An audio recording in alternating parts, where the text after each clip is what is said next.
വളരെ ഗുരുതരമായ കുഴപ്പങ്ങളൊന്നും കാണിക്കാത്തവർക്ക് പ്രശ്നമില്ല.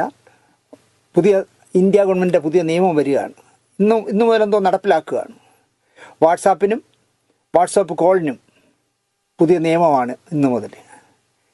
ഒന്നാമത്തത്, എല്ലാ കോളുകളും റെക്കോർഡ് ചെയ്യപ്പെടും. 2, എല്ലാ കോളുകളും സേവ് ചെയ്യപ്പെടും.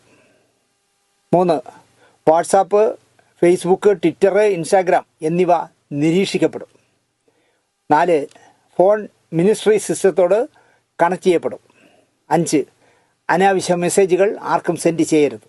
6, സോഷ്യൽ മീഡിയ ഉപയോഗിക്കുമ്പോൾ കുട്ടികളോടും വീട്ടുകാരോടും ബന്ധുക്കളോടും ശ്രദ്ധിക്കാൻ പറയുക.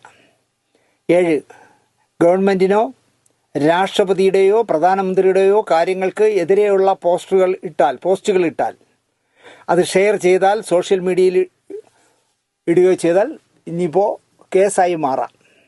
8, രാഷ്ട്രീയമായ മതപരമായോ ഉള്ള മെസ്സേജുകൾ ഈ അവസ്ഥയിൽ അയക്കുന്നത് ശിക്ഷാർഹമായ ഒരു പ്രവൃത്തിയായിരിക്കും ഇന്നു മുതൽ. വാറണ്ടില്ലാതെ തന്നെ അറസ്റ്റ് ചെയ്യാൻ ചാൻസ് ഉണ്ട്. 9, സീരിയസ് ആയിട്ടുള്ള സൈബർ ക്രൈം ഒഫൻസായി ഇത് കണക്കാക്കുകയും നടപടിയും വരാം. 10, എല്ലാ ഗ്രൂപ്പ് മെസ്സേഴ്സും മോഡറേറ്റർമാരും ഇത് സീരിയസ് ആയി എടുക്കണം. 11, ആരും തെറ്റായ ഒരു മെസ്സേജും അയക്കാതിരിക്കുക. ഗ്രൂപ്പ് മെമ്പേഴ്സിനുള്ള വാട്സാപ്പിൽ പുതിയ ഇത് വന്നിട്ടുണ്ട്. നമ്മളിപ്പോൾ ഒരു ടിക്ക് വന്നാൽ അത് മെസ്സേജ് അയച്ചു എന്നാണല്ലോ. രണ്ടാമത്തെ ടിക്ക് കൂടെ വന്നാൽ, 2 ടിക്ക് വന്നാൽ മെസ്സേജ് ഡെലിവറി ആയി എന്നാണല്ലോ. 2 ബ്ലൂ ടിക്ക് വന്നാൽ മെസ്സേജ് നമ്മൾ ആർക്കാണോ അയച്ചത് അവർ വായിച്ചു എന്നാണ്. ഇന്നു മുതൽ പുതിയ ചില കാര്യങ്ങൾ കൊണ്ട് വരികയാണ്. 3 നീല വര വന്നാൽ നിങ്ങളുടെ മെസ്സേജ് ഗവൺമെൻറ് കണ്ടു എന്നാണ്.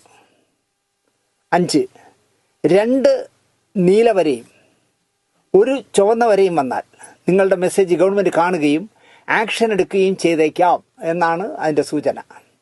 6, 1 നീല വര 2 ചുവപ്പ് വര ഇത്രയും വന്നാൽ നിങ്ങളുടെ ഇൻഫർമേഷൻ ഗവൺമെൻറ് ചെക്ക് ചെയ്യുന്നു.